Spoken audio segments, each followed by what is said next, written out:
श्री शिबू सोरेन मरणोपरांत लोक कार्य, उनकी पत्नी श्रीमती रूपी सोरेन।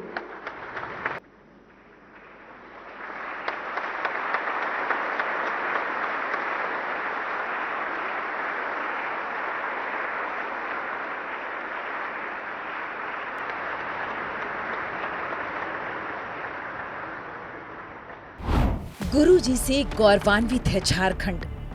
गर्व है गुरुजी की कर्मभूमि कोल्हान को। गर्व है गुरुजी को धरती पुत्र बनाने वाले बोकारो को। गर्व है शिबू सोरेन को गुरुजी को उपाधि से नवाजने वाले धनबाद को। गर्व है गुरुजी के नेतृत्व में सामाजिक क्रांति की गर्जना करने वाले गिरिडीह को। गर्व है महाजनी प्रथा के खिलाफ बिगुल फूंकने वाले जामताड़ा को। आदिवासी आंदोलन की तपोभूमि दुमका को। झारखंड के जन जन में, मन मन में, कण कण में गुरुजी हैं। देखिए, हमारे दिशम गुरु शिबू सोरेन जी तो हमारे सिर्फ झारखंड ही नहीं पूरे देश के लिए वो गौरव हैं। और जिस तरह से उन्होंने आंदोलन किया, आज वो सिर्फ झारखंड में नहीं बल्कि पूरे देश में एक बड़े आदिवासी लीडर के रूप में जाने जाते हैं और उनका उतना ही सम्मान है। तो आज हमारे लिए विशेष दिन है कि उनको इतना बड़ा सम्मान मिल रहा है।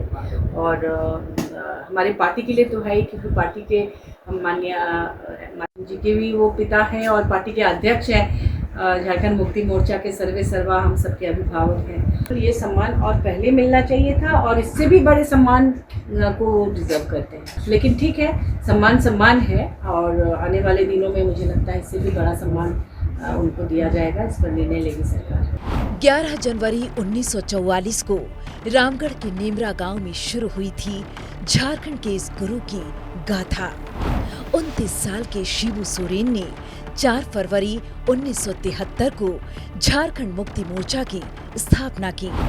1980 में पहली बार लोकसभा चुनाव जीता। 1986 में वे जेएमएम के महासचिव बने। 1989, 91 और 96 में लोकसभा का चुनाव जीता। 2002 से 2004 तक केंद्र सरकार में कोयला मंत्री रहे। 26 नवंबर 2006 को कोयला मंत्री के पद से इस्तीफा दे दिया। 2009 में 7वीं और 2014 में 8वीं बार लोकसभा सांसद बने। वे 3 बार झारखंड के मुख्यमंत्री भी बने। पहली बार 2 से 11 मार्च यानी महज 9 दिन का उनका मुख्यमंत्री का कार्यकाल रहा। दूसरी बार 27 अगस्त 2008 से 12 जनवरी 2009 तक वे मुख्यमंत्री रहे। झारखंड के मुख्यमंत्री के तौर पर उनका तीसरा कार्यकाल 30 दिसंबर 2009 से 31 मई 2010 तक रहा। दिशम गुरु शिबू सोरेन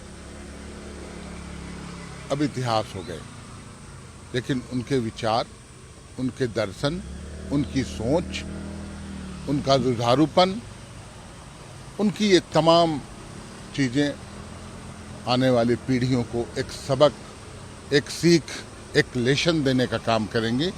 और तमाम झारखंडी, और मैं तो बोलूं झारखंड से बाहर भी जो फॉलोअर हैं उनके, आज उनके लिए गौरव का दिन, खुशी का दिन, हर्षोल्लास का दिन। ये सम्मान जो केंद्र सरकार की तरफ से मिल रहा है, हालांकि मैं आज भी बोलता हूं कि उससे कहीं ज़्यादा भारत रत्न के हकदार थे दिशम गुरु शिबू सोरेन। हम झारखंडियों के मसीहा, देवता तुल्य नेता। देखिए, गुरुजी इसके हकदार हैं। गुरुजी जंगल की आवाज को सदन तक पहुंचाने का काम किया है। मजलूमों की आवाज, आदिवासियों की आवाज, जमहूरियत की आवाज थे स्वर्गीय शिबू सोरेन।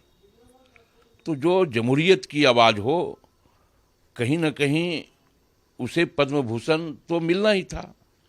लेकिन हम लोग यह चाह रहे थे कि स्वर्गीय शिबू सोरेन जी को भारत रत्न दिया जाए।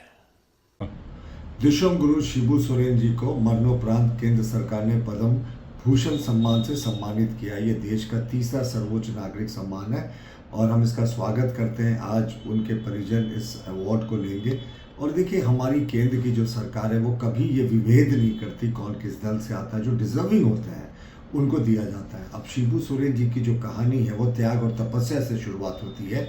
महाजनी प्रथा के खिलाफ उन्होंने अपना जो है आवाज़ को बुलंद किया था, क्योंकि उनके पिताजी की हत्या महाजनों ने कर दी थी। जंगलों में छिपकर वो लड़ते थे, बाद में मेन स्ट्रीम में आए, अलग राज्य के आंदोलन में महती भूमिका निभाई और मुख्यमंत्री बने। तो वो एक शिशु जो अपने पिता की हत्या होते देख रहा था, संघर्ष करके मुख्यमंत्री बनता है, ये एक अनुकरणीय उदाहरण है। गुरुजी झारखंड के नायक थे जिन्होंने आदिवासियों की जमीन को महाजनों से मुक्त कराया।